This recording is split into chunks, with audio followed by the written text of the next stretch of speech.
Alors, je vous demandais de réaliser le circuit qui était proposé sur cette page internet, et il y avait dedans quelques défauts. Alors, le premier qui saute aux yeux, c'est que la DEL qui est ici n'est pas protégée, mais ça je vous le disais. Donc, pour la protéger, on va simplement rajouter une résistance en série, un peu comme on l'avait fait dans un précédent montage.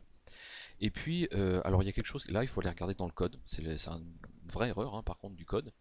Si on regarde ce qui se passe ici, le petit fil vert là, il est branché sur la borne 2, la borne digitale. Il y a 1, le 2 qu'on voit pas, 3, 4, etc.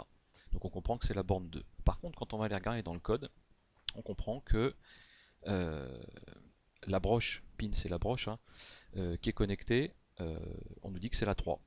Et pas de chance, c'est pas la 3, c'est la 2 ici. Donc soit on change le code et on met 2, soit on met le fil sur le 3, donc c'est ce que moi après j'ai fait.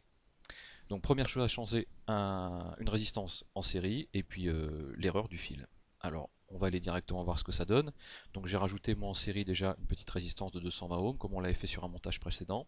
Alors c'est pas fait comme sur la page là, moi je l'ai fait un peu dans l'autre sens parce que c'est pas présenté de la même manière, mais le circuit est le même, hein. Et puis alors il y a autre chose aussi, si on prend leur code tel qu'il est, notamment avec ces valeurs là, en cherchant un petit peu à la fin, on se rend compte que ça marche pas vraiment.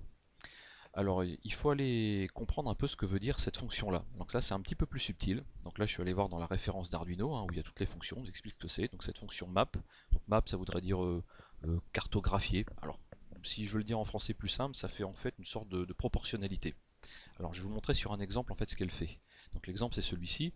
Imaginons que vous ayez un capteur analogique, en clair un capteur de température, un capteur de lumière, tout ce que vous voulez, et vous savez qu'il va vous mesurer des valeurs entre, je prends l'exemple qui est là, hein, c'est pas quelque chose de réel, hein, entre 0 par exemple et 1023 volts, disons. Donc ça c'est une mesure analogique. Vous voulez, vous, pour les besoins d'un programme, que cette valeur analogique devienne une valeur numérique. Et donc vous avez besoin de la transformer sur un certain nombre de bits. Donc là dans l'exemple le choix c'est de le faire sur 8 bits. Donc si vous faites 2 puissance 8 ça vous fait 256. On retrouve bien 256 valeurs, hein. 255 plus le 0 ça fait 256. Donc en fait cette fonction là map elle va transformer des valeurs qui vont de 0 1023 volts par exemple, ce que vous voulez, sur un capteur analogique, et vont les retransformer dans des valeurs qui vont de 0 à 255 pour qu'elles deviennent numériques. Donc en fait, ce petit truc là, on en a besoin dans le programme parce que ça arrive à cet endroit-là.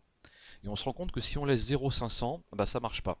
Donc il faut aller jouer un peu, alors faut tâtonner en fait. Donc moi j'ai pris une valeur de 280 parce que voilà, ça marche à peu près pour ça.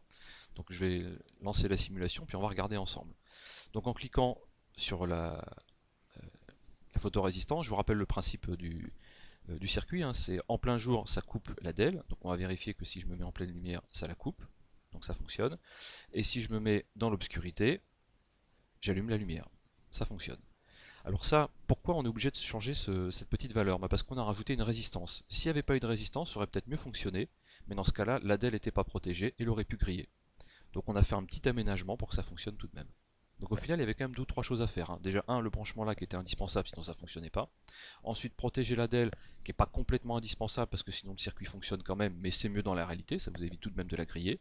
Et puis ensuite, il y a la petite adaptation ici, dans la valeur, et là je vous accorde que c'était un petit peu plus subtil. Voilà. Et donc on en a fini pour cette petite correction.